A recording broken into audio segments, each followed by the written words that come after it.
जय हिंद साथियों, आप सभी का द विक्टेडा पे स्वागत है। आपको मेरे हाथ पे कुछ वर्दियां दिख रही होंगी। पहली वर्दी ये कॉम्बैट हो गई, उसके बाद ये ठंडी वर्दी हो गई और ये गर्म वर्दी हो गई। इस तरह की तीन वर्दी मेरे हाथ में दिख रही है। अब ये वर्दी को मैं दिखा क्यों रहा हूँ, ये वर्दी मैं क्यों दिखा रहा हूँ, ये फोटो मेरे पीछे क्यों है ऐसा भाई, क्यों, क्या रीजन है इसके पीछे। देखिए बात ये है ना कि बच्चे मेरे पास मैसेज करते हैं, हमेशा से करते हैं, मुझसे राय मशवरा हमेशा करते रहते हैं। अब उनके मन में ये डाउट आता है, हमेशा मैंने ये देखा है, हमेशा ये डाउट आता है कि उनके अंदर थोड़े से मोटिवेशन की कमी है। थोड़ी सी एक चीज की कमी ये है कि उनको ये लगता है कि वैकेंसी कम है तो उनका सिलेक्शन होगा कि नहीं होगा।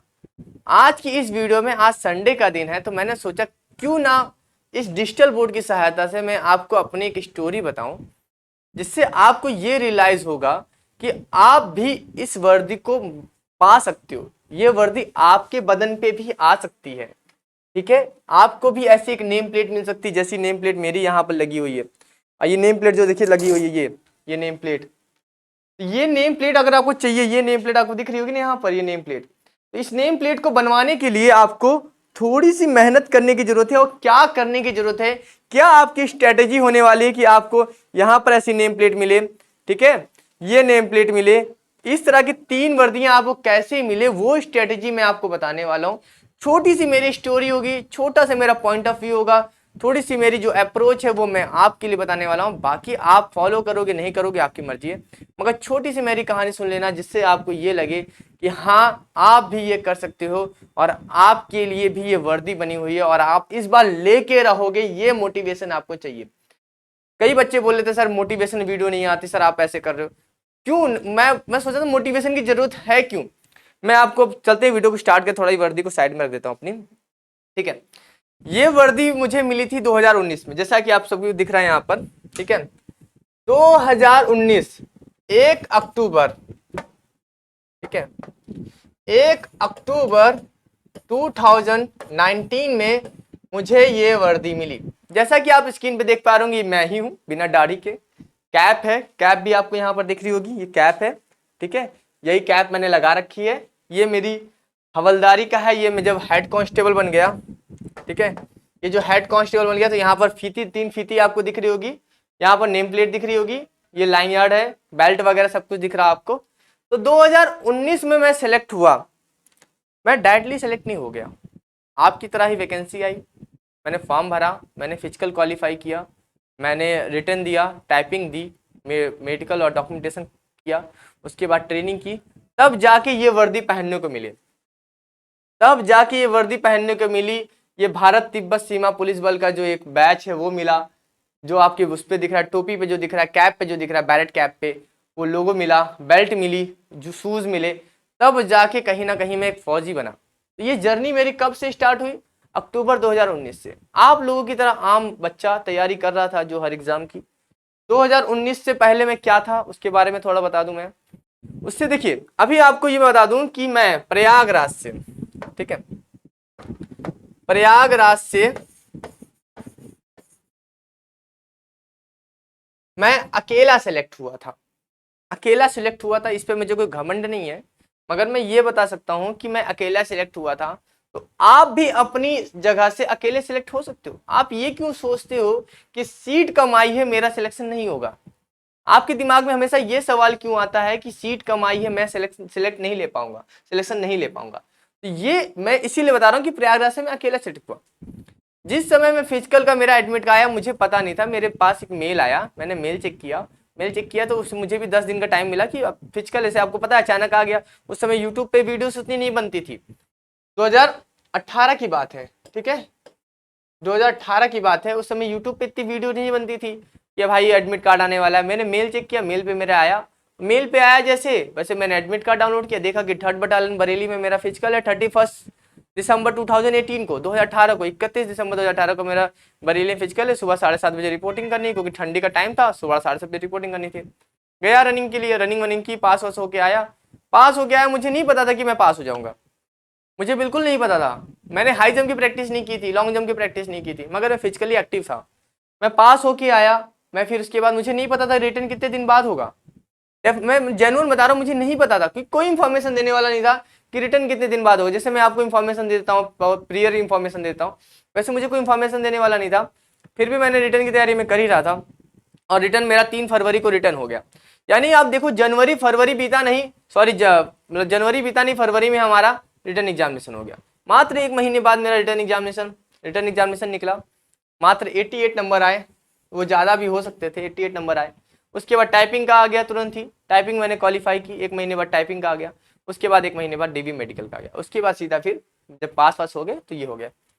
तो मैं आपको ये बताना चाहता हूँ कि सीट अगर कम है, जितनी सीट आपके समय में लगभग उतनी ही सीट थी हमारे समय में, थोड़ी ज़्यादा हो कह सकता हूँ थोड़ी बहुत, मगर थी तो उतनी ही, कंपटीशन भी उतना ही था, ज़्यादा ही था मेरे टाइम पे कंपटीशन थोड़ा सा, मगर फिर भी कहीं ना कहीं मेरा सिलेक्शन हुआ ना। तो आपका क्यों नहीं हो सकता, क्यों आपको ये वर्दी नहीं मिल सकती, क्यों आप इस तरह से, ये देखिए मेरे ऑफिस का है, जब मैं ऑफिस में था, यहाँ पर नाम उल्टा दिख रहा होगा क्योंकि फोटो जब सेल्फी लो फोटो तो फ्लिक हो जाती है, मतलब टर्न हो जाती है। तो यहाँ देखो ये मेरे फोटो है, ये पीछे मेरी जो दिख रहा है ये मेरी चेयर्स पे मैं बैठा हुआ हूँ, सामने मेरे कंप्यूटर होता था, मैं क्लर्क का काम करता था, इस तरह हेड कांस्टेबल मिनिस्टर की पोस्ट पे था। तो आप देख सकते हो आप क्यों नहीं बन सकते, मैं भी तो आपकी तरह ही आम इंसान था, जिस तरह से आप पढ़ते हो वैसे मैं भी पढ़ रहा था, सिंपली कुछ अलग नहीं कर रहा था। मगर आप इतना डिमोटिवेट हो, आपके मन में इतनी शंका है, इतना डाउट है कि आपको हर पल ये लगता है कि वैकेंसी कम है, सिलेक्शन नहीं हो सकता।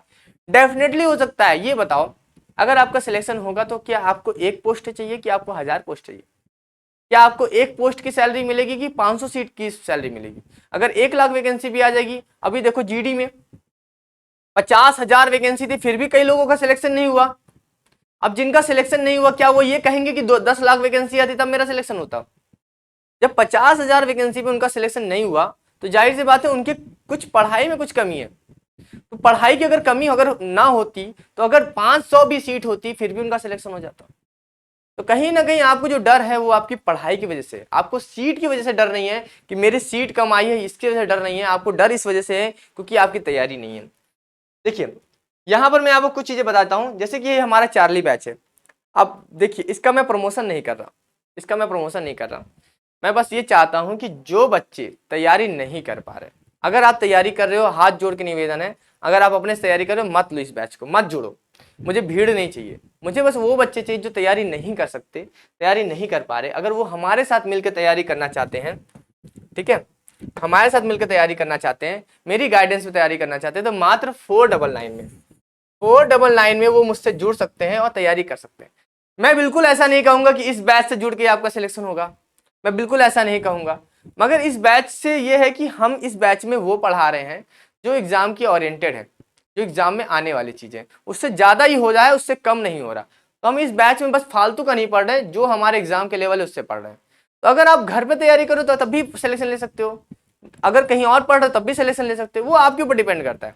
मगर ये बैच हमने बनाया उन बच्चों के लिए है जो बच्चे हेड कांस्टेबल मिनिस्टर की तैयारी कर रहे हैं, एसआई स्टेनो की कर रहे हैं, टेलीकॉम की कर रहे हैं, कांस्टेबल टेलीकॉम की कर रहे हैं, एनिमल ट्रांसपोर्ट की कर रहे हैं, ट्रेड्समैन की कर रहे हैं। अगर इन एग्जाम की तैयारी कर रहे हैं और रीजनिंग मैथ इंग्लिश अगर उसमें आती है, हिंदी भी आती है, तो यहाँ से आप हमसे पढ़ सकते हैं और हमारे से तैयारी बेहतर कर सकते हैं। तो मैं हाथ जोड़ के निवेदन करूंगा, अगर आप अच्छे से तैयारी कर रहे हो तो मत जोड़ो इस बैच से, मगर आपको समझ में नहीं आ रहा क्या पढ़ना है तो आप इस बैच से जरूर जुड़ो, ठीक है।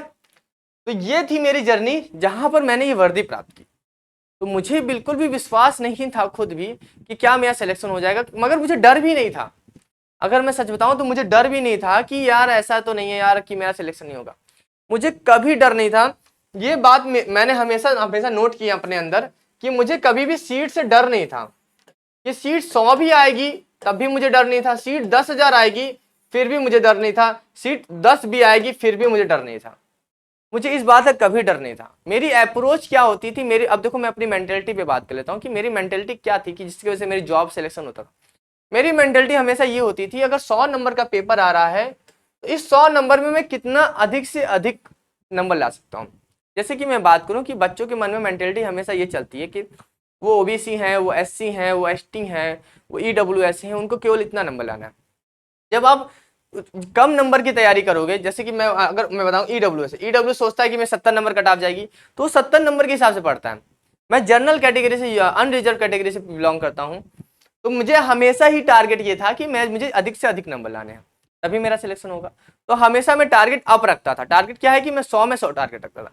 आप किसी भी कैटेगरी हो, चाहे SC हो, चाहे ST हो, चाहे OBC हो, चाहे EWS, किसी भी कैटेगरी के हो, आपको टारगेट हमेशा 100 नंबर का ही रखना है। तो मेरी प्लस पॉइंट ये थी कि मैं हमेशा अप्रोच अपनी 100 नंबर का रखता था और कभी भी मैं एग्जाम के ओरिएंटेड ही पढ़ता था, उससे बाहर का कभी नहीं पढ़ता था। हमेशा मैं एग्जाम के ओरिएंटेड पढ़ता था, हमेशा सिलेबस पे मेरी नजर होती थी, प्रीवियस ईयर क्वेश्चंस पे मेरी नजर होती थी। तो अगर आपकी नजर वैसी बनेगी कि आपको ये पता चलता रहे कि एग्जाम कैसे बन रहा है, कैसे वहां पर क्वेश्चंस आ रहे हैं, कैसे प्रीवियस ईयर पूछ रहा है, कि क्या टाइमिंग से चल रहे हैं, वो अगर आप पूछते करते रहोगे तो डेफिनेटली आपका सिलेक्शन होगा। तो मॉक टेस्ट इसके लिए बहुत इंपॉर्टेंट है। मॉक टेस्ट आपको हमारे ऐप पे भी मिल सकता है, मॉक टेस्ट आप देख सकते हो वहां पर। तो मॉक टेस्ट भी जरूरी है, एग्जाम के प्रीवियस ईयर क्वेश्चंस भी जरूरी हैं, आपको टारगेट बना के चलने हैं कि आपको कैसे करना है। उसके बाद मेरा टारगेट होता था सेक्शन वाइज, जैसे कि आपके सेक्शन है, इंग्लिश है, जो भी है, इंग्लिश है, मैथ है, रीजनिंग है, जीके जीएस है, कंप्यूटर, कोई भी टारगेट था, तो मेरा ये टारगेट होता था कि अगर ये पर्टिकुलर सब्जेक्ट है तो उस पर्टिकुलर सब्जेक्ट में मैं कितना अधिक नंबर ला सकता हूँ, कौन सा मेरा स्ट्रॉन्ग पॉइंट है, कौन सा मेरा वीक पॉइंट है। तो हमेशा मैं स्ट्रॉन्ग और वीक पॉइंट पे बहुत ज्यादा नजर रखता था। स्ट्रॉन्ग पॉइंट को हमेशा स्ट्रॉन्ग बने रहना चाहिए और वीक पॉइंट को कोशिश करनी है कि उसको स्ट्रॉन्ग बनाना है। कभी कभी हम कोशिश क्या हम गलती क्या करते हैं, जब जो हमारा स्ट्रॉन्ग पॉइंट होता है हम सोचते हैं वो स्ट्रांग है और हम वीक पॉइंट पे बहुत ज्यादा मेहनत करने लगते हैं। और जब वीक पॉइंट पे बहुत ज्यादा मेहनत करते हैं तो कहीं ना कहीं हम रियलाइज करते हैं कि जो हमारा वीक पॉइंट था वो स्ट्रांग तो हो रहा है, मगर जो स्ट्रांग पॉइंट हो रहा है वो कहीं ना कहीं डाउन आ रहा है। तो मेरी अप्रोच ये होती थी कि स्ट्रांग पॉइंट को बना के ही रखना है, उसको डाउन नहीं होने देना है और वीक पॉइंट को हमेशा अप रखना है। जैसे कि मैथ कुछ चैप्टर है जिसपे मुझे प्रॉब्लम हो रही है तो मैं उसकी प्रैक्टिस कर रहा था, मैं साथ ही साथ जो चैप्टर आते थे उसकी भी प्रैक्टिस कर रहा हूँ, कहीं उसमें स्पीड कम ना हो जाए। इंग्लिश की प्रैक्टिस कर रहा हूँ, सबकी प्रैक्टिस कर रहा हूँ, वोकैब याद कर रहा हूँ, वन वर्ड सब्स्टिट्यूशन याद कर रहा हूँ, एडम सीरीज याद कर रहा हूँ, ठीक है। तो मेरी अप्रोच वहां पर ये होती थी। तो एग्जाम की ओरिएंटेड पढ़ें और हमेशा टारगेट अप रखें, 100 नंबर का टारगेट रखें। और एग्जाम में कभी ना कभी आपको ये देखने को मिलेगा कि किसी एग्जामिनेशन में निगेटिव मार्किंग होती है, किसी एग्जामिनेशन में नहीं होती। और जिस एग्जाम में निगेटिव मार्किंग नहीं है वहां पर आपको क्वेश्चन 100 में 100 करके आना ही है। मगर जहां 1/3 की निगेटिव मार्किंग आपको दिख जाए, 1/3 की निगेटिव मार्किंग दिखे या 1/4 की निगेटिव 1/4 की अगर निगेटिव मार्किंग दिखे तब भी आपको 100 में 100 अटेम्प्ट करके आना है, ठीक है। वहां पर भी आपको 100 में 100 अटेम्प्ट करके आना है, 1/3 में भी आपको 100 में 100 अटेम्प्ट करके आना है। केवल 1/2 में जो होता है, 1/2 की निगेटिव मार्किंग में ही आपको बचना रहता है, यानी कि 1/3 और 1/4 की निगेटिव मार्किंग में हमेशा आपको ज्यादा से ज्यादा अटेम्प्ट करके आने हैं और ज्यादा से ज्यादा प्रैक्टिस करनी है। और कभी भी सीट के बारे में बिल्कुल नहीं सोचना, क्योंकि आपको सिलेक्शन होगा तो केवल एक सीट पे होगा और आपको एक सीट की सैलरी मिलेगी। अब खुद एग्जाम्पल देख लो, मतलब 50,000 वैकेंसी आई थी फिर भी बच्चों का सिलेक्शन नहीं हुआ। बच्चे रो रहे हैं कि 50,000 सीट में सिलेक्शन नहीं ले पा रहे हैं। क्यों नहीं ले पा रहे? कहीं ना कहीं उनकी पढ़ाई में थोड़ी सी कमी रह गई या उन्होंने थोड़ी सी कहीं पर कमी छोड़ दी। तो गलती कहाँ पर है? गलती सीट में नहीं है, गलती उनकी पढ़ाई में। अगर उनकी पढ़ाई ज्यादा अच्छी होती, उनके नंबर ज्यादा अच्छे होते तो कहीं ना कहीं अगर 500 सीट भी होती फिर भी उनका सिलेक्शन हो जाता। कभी भी सीट को कंसीडर ना करें, हमेशा अपनी एबिलिटी को देखें, अपनी कैपेसिटी को देखें, अपने कैलिबर को देखें कि आप 100 में कितना नंबर ला सकते हो। तो मेरी अप्रोच हमेशा यही रहती थी कि अगर मैंने वर्दी प्राप्त की, किसी अदर एग्जामिनेशन, रेलवे में भी सिलेक्शन हुआ, UPSSC में भी सिलेक्शन हुआ, BRO में कहीं पर भी हुआ सिलेक्शन, तो उसकी मेरी अप्रोच यही रहती थी कि मैं ज्यादा से ज्यादा जो टाइम है वो अपनी प्रैक्टिस पे दे सकूं और अपनी चीजों को जो वीक है उसको स्ट्रांग कर सकूं, जो स्ट्रांग है उनको और स्ट्रांग कर सकूं।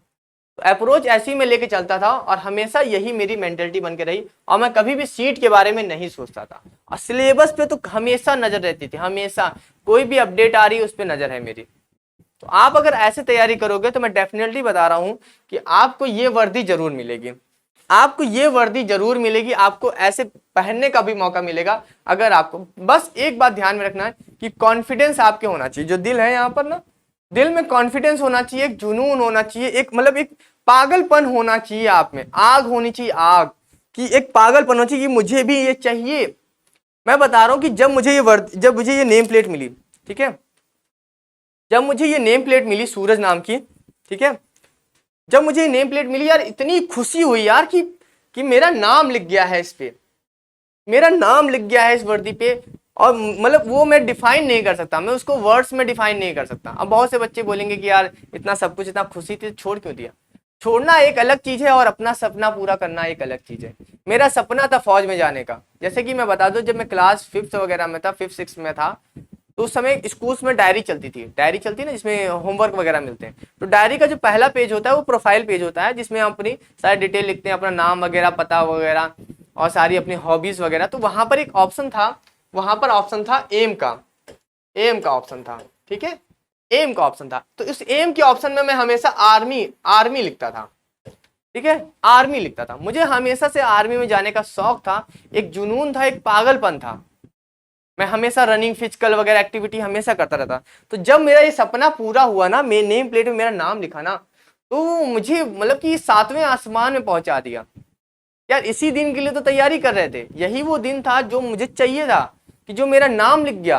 और जब मैं ऑफिस में गया तो मेरे सिग्नेचर की जब वैल्यू हुई, जब मैं किसी लेटर पे साइन कर रहा था, तब मुझे ये रियलाइज हुआ कि हाँ मैं किसी पोस्ट पे हूँ, मैं कुछ काम कर रहा हूँ, कहीं ना कहीं मेरा भी कहीं ना कहीं कहीं पर छोटा सा हिस्सा आ रहा है, शेयर मेरा भी कहीं ना कहीं है। भले मैं ज्यादा बड़े पद पे नहीं था, मैं हेड कांस्टेबल मिनिस्टर ही था, बहुत बड़ा पद नहीं होता, मगर फिर भी मुझे ये रियलाइज होता था कि हाँ कहीं ना कहीं मैं कहीं एक जो विभाग के हिस्से में हूं, मैं मेरी भी एक वैल्यू है, मेरे भी सिग्नेचर की एक वैल्यू है, मेरे काम की वैल्यू है। तो वो मुझे रियलाइज हुआ जब मैं उस सीट पे बैठा। तो कुल मिला के जर्नी मेरी ऐसी थी कि मैं भी आपकी तरह एक छोटा सा नॉर्मल सा इंसान था, और अभी भी हूँ, बहुत बड़ा इंसान नहीं बन गया हूँ, हमेशा ही रहूंगा, हमेशा इसी जमीन से जुड़ा रहूंगा, क्योंकि एक दिन जमीन में ही मिलना है मुझे।